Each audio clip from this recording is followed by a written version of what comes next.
أعوذ بالله من الشيطان الرجيم. بسم الله الرحمن الرحيم. تبارك الذي جعل في السماء بروجا وجعل فيها سراجا وقمرا منيرا، وهو الذي جعل الليل والنهار خلفة لمن أراد أن يذكر أو أراد شكورا.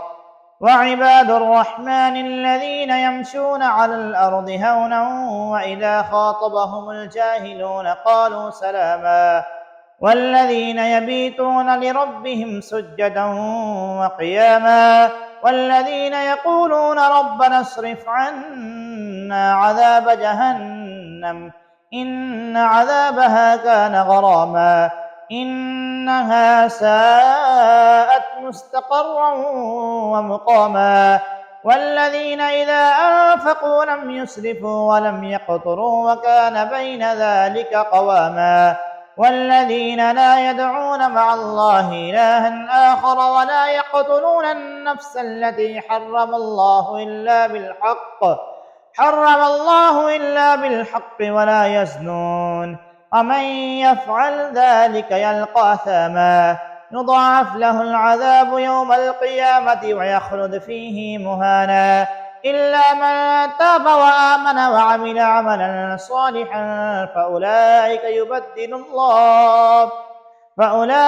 يبدل الله سيئاتهم حسنات وكان الله غفورا رحيما. ومن تاب وعمل صالحا فإنه يتوب إلى الله متابا.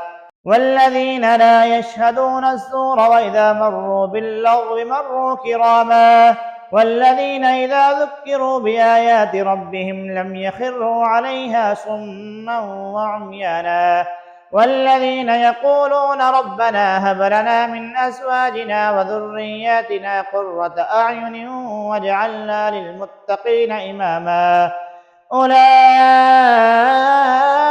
يجزون الغرفة بما صبروا ويلقون فيها تحية وسلاما خالدين فيها حسنت مستقرا ومقاما. قل ما يعبأ بكم ربي لولا دعاؤكم فقد كذبتم فسوف يكون لزاما.